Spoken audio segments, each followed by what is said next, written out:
Futura Science vous invite à découvrir toute l'actualité scientifique au cœur de la science.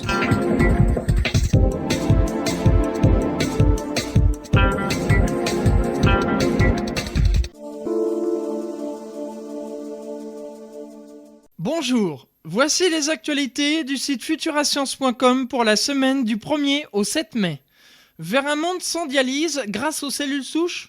En filtrant le sang et en le débarrassant de ses toxines, de ses déchets et de ses sels minéraux excédentaires, les reins jouent un rôle important dans le corps humain.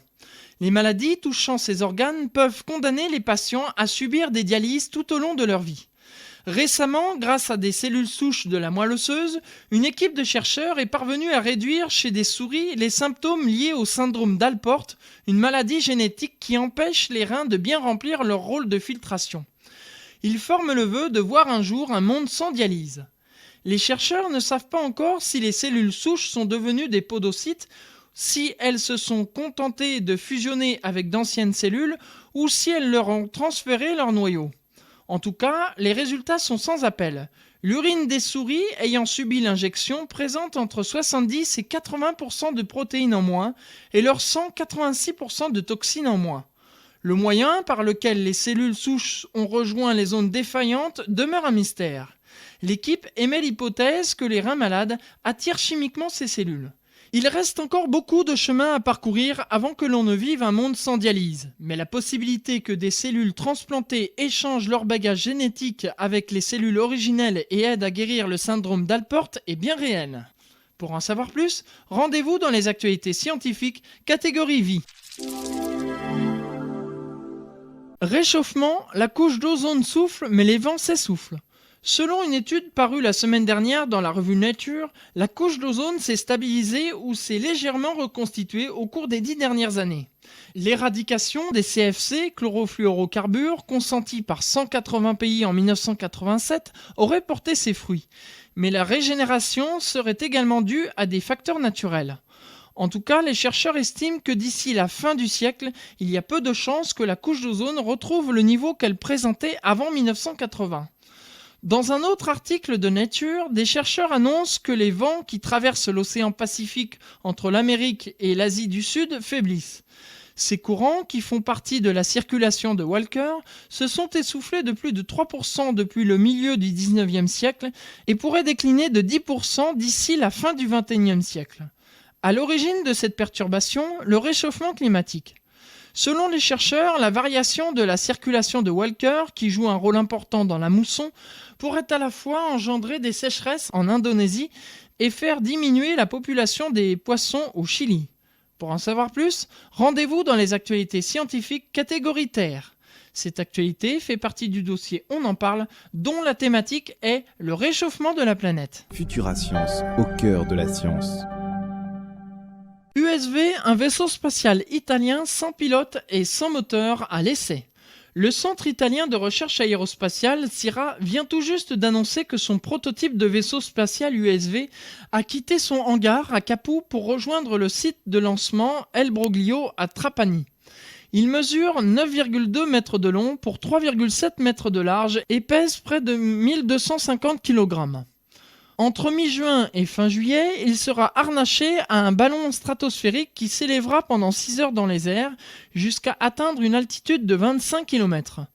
À cette hauteur, l'USV sera lâché et tombera en chute libre. Le véhicule devra alors atteindre la vitesse de Mach 2,5 et freiner sa course folle à l'aide de parachutes avant de rejoindre la mer. À terme, l'agence spatiale italienne souhaite se doter d'engins spatiaux susceptibles de servir au tourisme spatial, d'assurer des vols intercontinentaux, voire d'explorer l'univers. Un projet ambitieux, mais qui a le mérite d'exister et de placer l'Italie leader européen en matière de véhicules réutilisables. D'autant plus que le pays assume seul sa charge financière. Le coût du programme USV est estimé à 179 millions d'euros. Pour en savoir plus, rendez-vous dans les actualités scientifiques catégorie univers. Biodine, un laser femtoseconde pour étudier les photorécepteurs biologiques. L'équipe de recherche Biodine à l'Institut de physique et chimie des matériaux de l'Université Louis Pasteur de Strasbourg consolide ses moyens de recherche afin de mieux comprendre les aspects moléculaires du vivant à l'échelle microscopique et ultra rapide. L'installation, ces jours-ci, d'une nouvelle source laser femtoseconde plus puissante dote ces chercheurs d'un instrument très polyvalent qui leur permettra d'élargir les travaux précédents faits dans les domaines allant du visible à l'ultraviolet. Il sera ainsi possible de travailler directement sur les vitamines, les protéines ou des complexes protéines ARN. L'équipe de recherche Biodine travaille autour de la dynamique de ces photorécepteurs biologiques. Ces derniers sont utilisés dans la nature par différents organismes partout où la lumière est importante, vision, photosynthèse, croissance de plantes, photomobilité bactérienne, etc. Placées dans le contexte très actuel de l'électronique moléculaire, les études futures de l'équipe de recherche Biodine, suite à l'installation de la nouvelle source laser, peuvent ouvrir d'importantes perspectives pour la conception de nanostructures inspirées d'un modèle biologique imitant les photointerrupteurs naturels. Pour en savoir plus, rendez-vous dans les actualités scientifiques, catégorie matière. Futura Science. Des véhicules sans pilote s'affrontent en ville. Le 8 octobre dernier, 23 véhicules sans pilote prenaient place sur la ligne de départ et s'élançaient pour une course effrénée dans le désert de Mojave. 7 heures plus tard, 5 véhicules finissaient un parcours long de 200 km et atteignaient l'arrivée. Fort du succès du DARPA Grand Challenge 2005, le Pentagone a décidé d'organiser une nouvelle épreuve.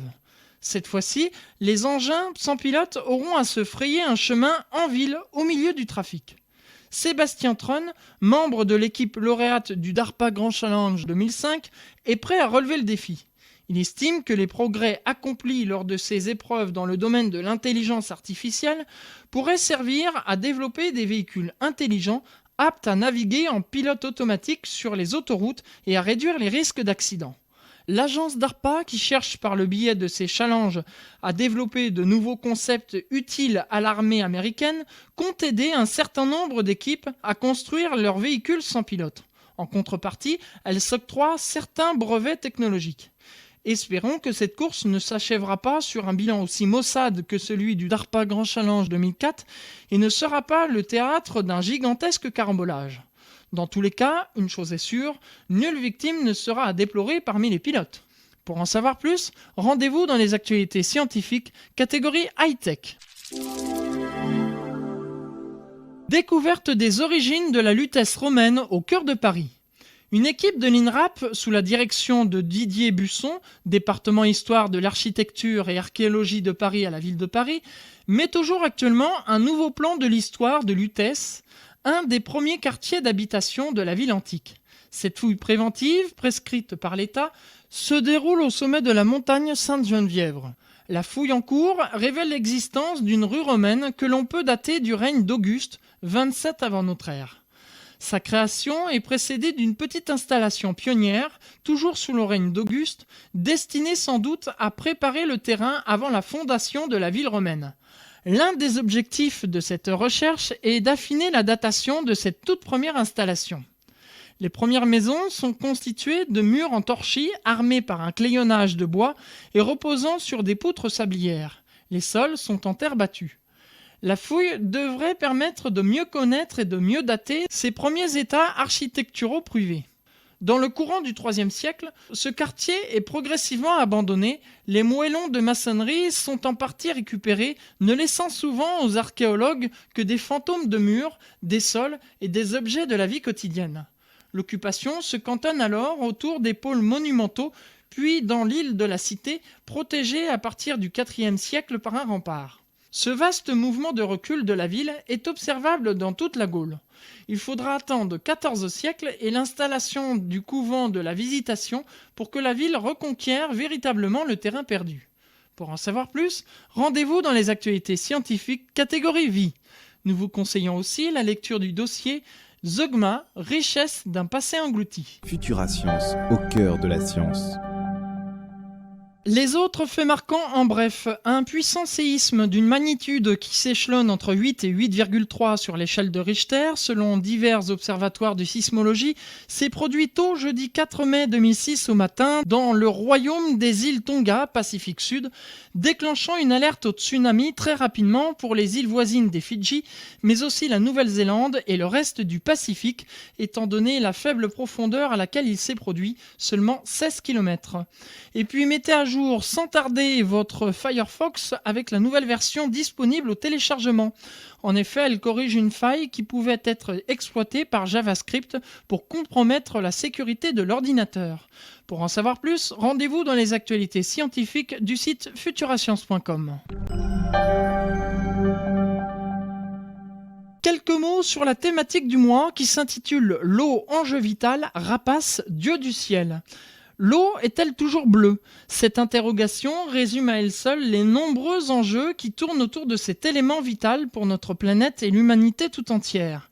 La pénurie guette certains pays alors que dans d'autres, de nombreuses sources sont polluées à outrance. Convoitée par de multiples partis, elle est aussi au cœur d'une géopolitique complexe à tel point qu'on parle d'une réelle guerre de l'eau.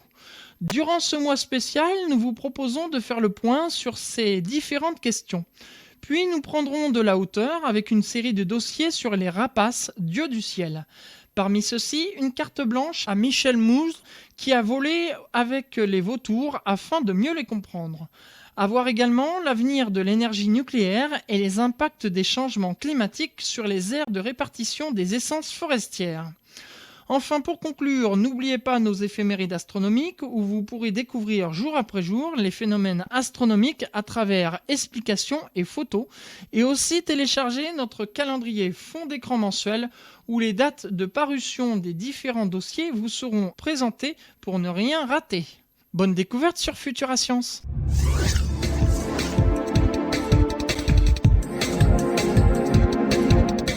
C'était le podcast de Futura Science. Prolongez la découverte sur le www.futurascience.com. Futura Science, au cœur de la science.